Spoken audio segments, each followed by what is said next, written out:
Hey, I'm Jeff Early. In this episode, we're talking about mic types and pickup patterns. This is AudioBuzz.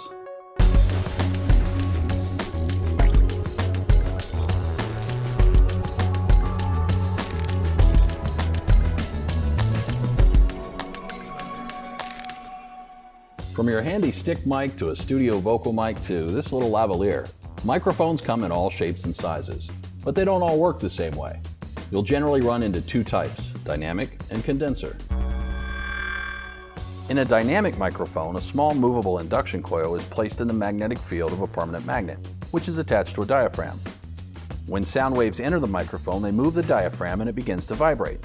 As a result, the coil moves in the magnetic field and produces a current in the coil. Dynamic microphones are durable, rugged, and fairly inexpensive. For these reasons, you often see them being used on stage by entertainers.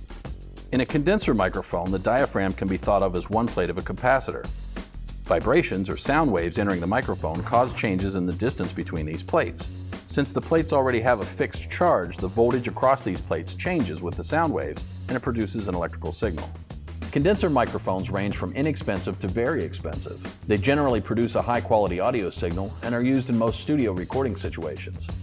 They require a power source either from phantom power or from a small battery. Phantom power is available on most professional cameras and audio mixers. Power to a microphone is needed to establish the capacitor plate voltage, and it's also necessary to amplify the signal to a useful output level. Now let's talk about pickup patterns. An omnidirectional microphone's pickup pattern is generally considered to be a perfect three-dimensional sphere around the mic. It picks up sound from all directions. Unidirectional mics are sensitive to sounds from only one direction and typically suppress sounds from the sides and rear. There are several flavors of unidirectional mics. The cardioid is probably the most common unidirectional mic. It gets its name because its pickup pattern is heart-shaped. Typically, they come in the form of a handheld stick mic. The supercardioid has a longer and narrower pickup pattern to the front and a tiny lobe of rear sensitivity. Cardioid and supercardioid patterns are commonly used as vocal mics, since they're good at isolating the voice and rejecting ambient sounds from the sides and rear. Thanks to their long barrels, shotgun microphones have the narrowest pickup patterns. Shotgun mics are widely used in TV and film productions, and are also popular for sporting events. They don't pick up much sound coming from the left, right, and rear, but are extremely sensitive to sounds from the front of the mic. The construction of a shotgun mic has the element placed inside a long tube with slots up and down the side. The result is a very narrow pickup pattern to the front, while wave cancellation eliminates most of the sounds coming from other directions.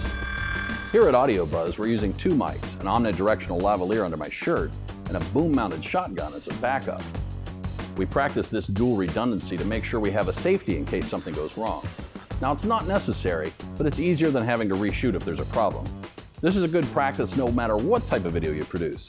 Taking a few minutes to place a second mic might just save the day.